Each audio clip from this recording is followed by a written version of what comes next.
thought I would get dressed up. Can you guess who I am? Yard waste? What crust? Oh, hey dolls! It's me, Wilma Fingerdoo, with the Fingerdoo review of RuPaul's Drag Race Down Under Season 3, Episode 4. And before I get started, I'd like to thank this week's Tipperdoos, Brooks 2610, and my makeup buddy Letty, and her fabulous husband Greg, and my Tipperdoo boyfriend Vito. I love you, Vito. I couldn't do what I do without you dolls. Seriously. If you'd like to become a Tipperdoo, the link is in the description box down below, or you can use the YouTube thanks button, which is just under this screen. Now, Jorge, drink me! Is it Kool-Aid? There's no garnish.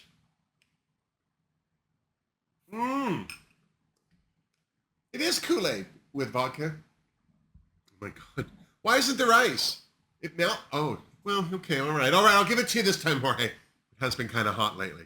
But seriously, I think you're starting to coast. Okay, let's get to it. As glad as Rita was to avoid the chop for another week, she was genuinely surprised to have out-lip-synced Ivana. That's the power of the jump split. And as sad as a few of the queens were to see Ivana go, they also had no problem making an early call for Rita as the lip-sync assassin of Season 2. She's won 2. Senora Labucci was also congratulated for her first win of the season, but she went and ruined it by gloating. Seriously, it was gloating. Ben de la Creme did it, and now Gabriella is doing it. Anyone who asks if any other queen has won 2 challenges knows very well that the answer is no one. Why else ask it? Seriously. So I call shade on Gabriella for gloating. She knew very well that she was the only queen to win a mini and a maxi. Hell, even Hollywood pointed out that that was the first mini challenge they'd had this season. Seriously. Not winning any challenges and getting lost in the sauce was obviously starting to wear on Nips Madison. At this point, she felt she was just waiting to get picked off by the judges. At least she could admit she felt she was on an upward track, even if only slightly. That's it, Ashley. Keep those nips up. The next day in the workroom, it was Bumpa-gate. The queens seemed to have a problem with Bumpa being in the top last week. Okay, mostly it was Floor and Hollywood. Bumpa didn't care. To tell the truth, neither did I. The fact that Rita had also been in the bottom twice now was also discussed. All Rita could do was admit she needed to trust herself more. More? Try it all. Seriously. That's when Ru showed up looking like a gay Mr. Rogers. A gayer Mr. Rogers.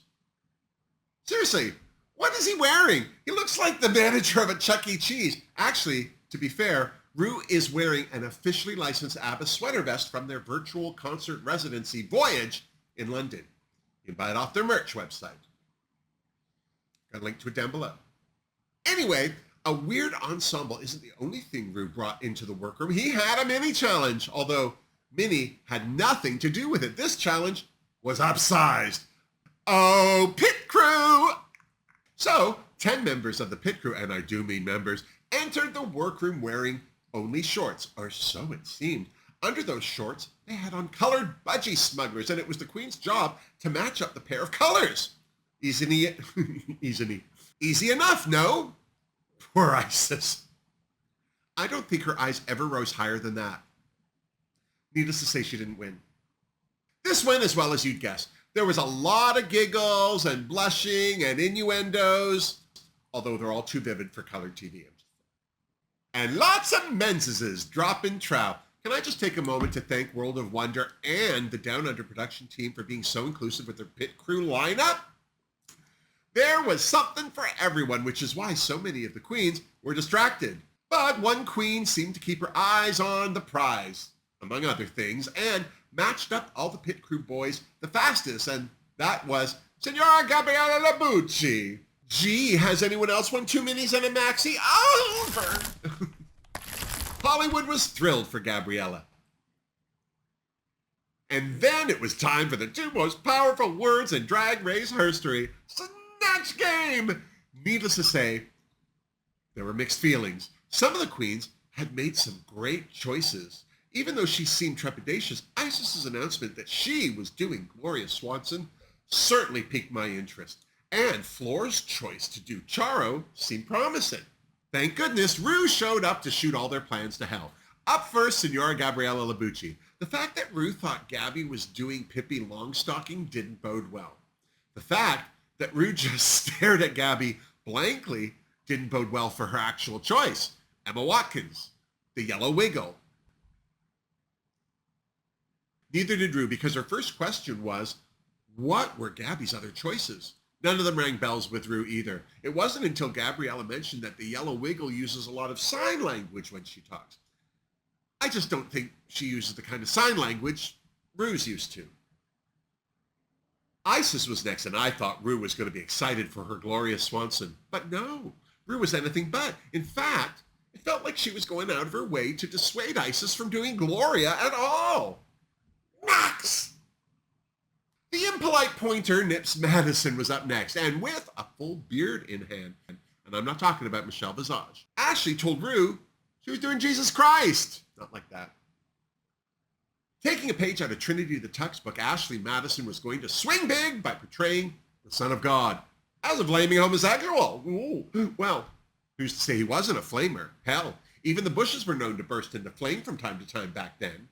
And can I just take a moment to thank all of the firefighters and emergency responders who are doing their best to keep our whole planet from just bursting into flames. God bless you all.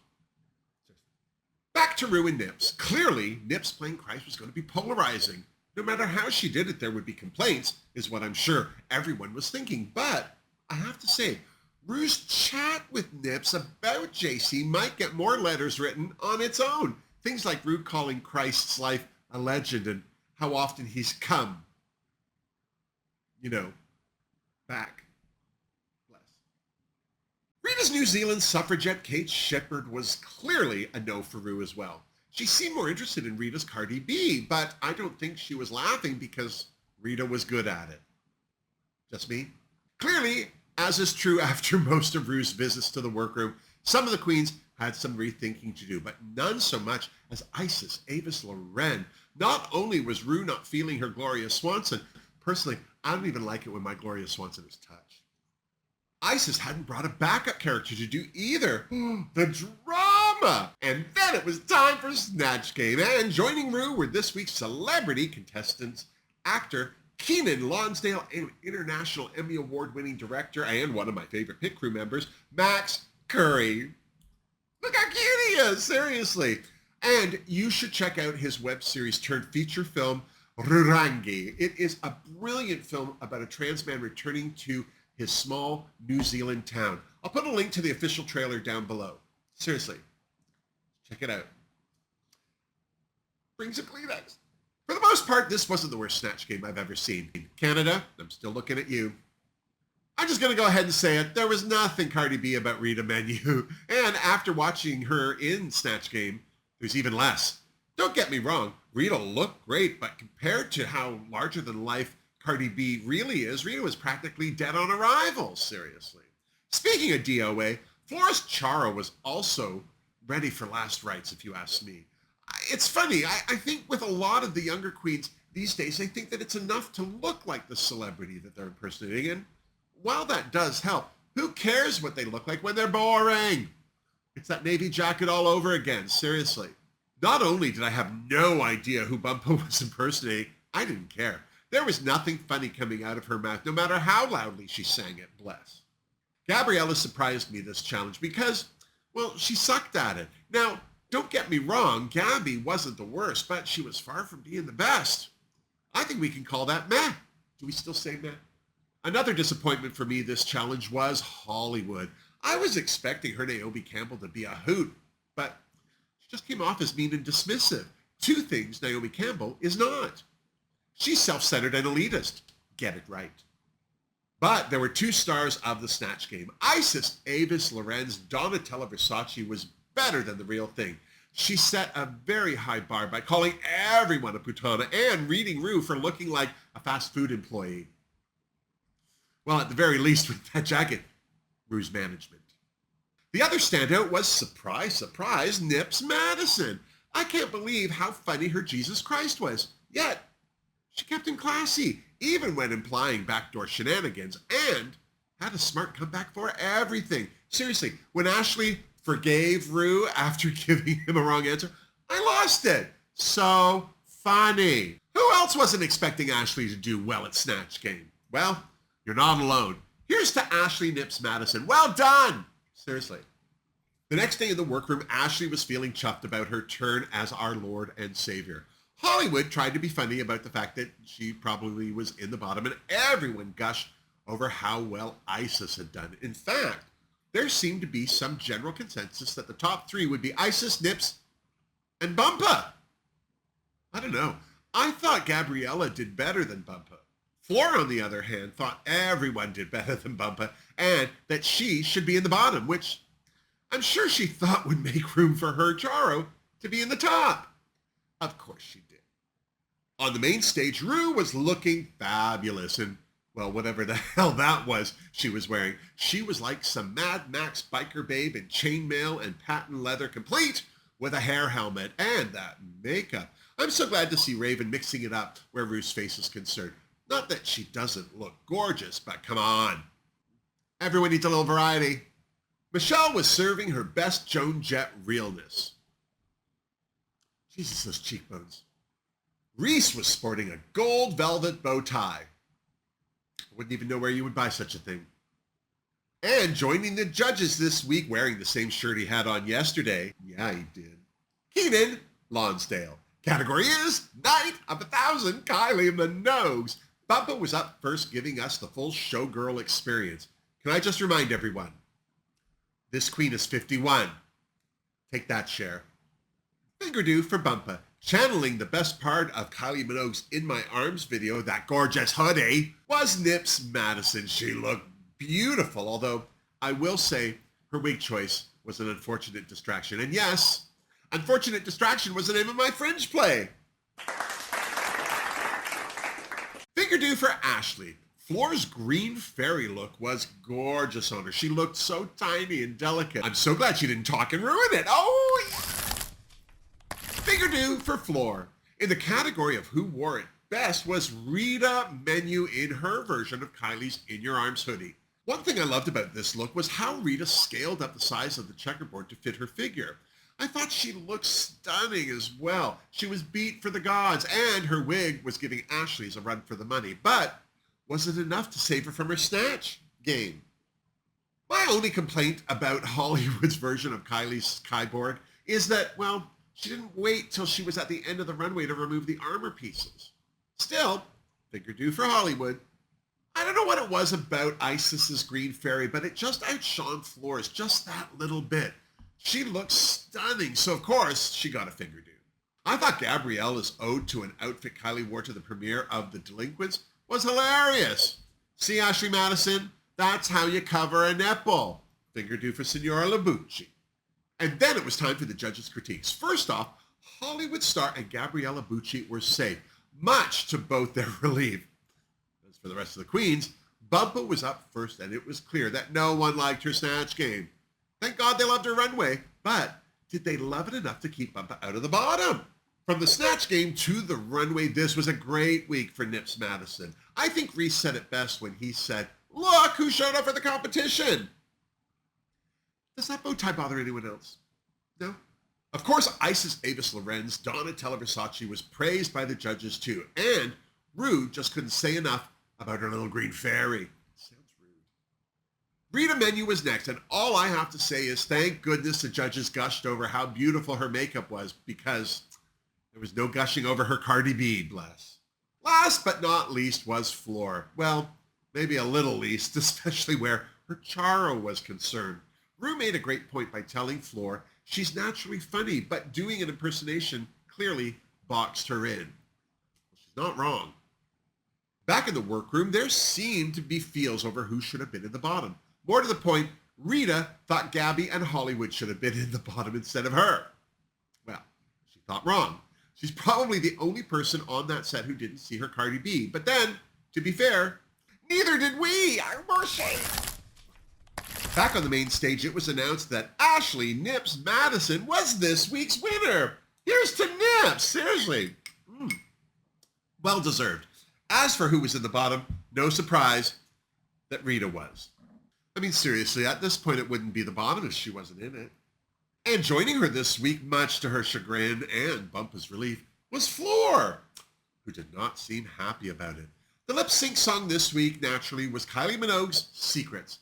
As far as who did better than the other, I don't think anyone did. To be fair, they weren't lip syncing to a dance anthem, so there was no reason for any big finishing moves, although Floor had no problem pushing Rita out of her way when Rita got in it, and, well, then Floor finished on the floor.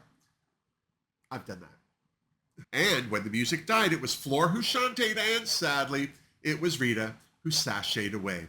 I thought she had a great exit line. Rita Menu should have read a book. That's true for everyone, just saying. So, what do you think? Were the right queens in the bottom, or was Rita right in saying that Hollywood and Gabriella should have been there? And what about Bumpa? Is she dodging bullets, or is she getting a bit of a free ride because of, well, her age?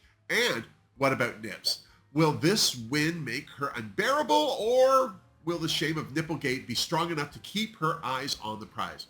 All we can do is tune into RuPaul's Drag Race next week to see how it all plays out, and when you're done, you come on back and you see me so you and I can compare notes. Now, before you go, you would be doing me and my channel a great service if you'd give it a thumbs up if you liked it, and subscribe to my channel if you haven't. You can also support the Fingerdoo review with a tip or do through the YouTube thanks button or through the link in my description box, along with links to my Redbubble store and becoming a member of the Fingerdoo family on Patreon. Until next week, stay healthy, stay happy, and miss me! Seriously. I'm so proud of Nips Madison. I don't know if she would have been able to have pulled that performance out of her, but if she hadn't had such a rough start to the season, because I think that rough start kind of made her like get off her high horse and focus on just the work at hand. And I am just going to say it. The fact that Isis did not have a Donatella outfit and then pulled that together. I mean, mostly Donatella's a white wig and black eyeshadow, but and then she was so funny. And that reading Rue's outfit, I mean, that was ugly. I don't care if it wasn't out of a sweater vest. It was an ugly outfit. Sometimes Rue wears the weirdest things that I don't understand. It's like they're having a bet backstage. I bet she won't wear this. And then she goes out on stage and I'm like,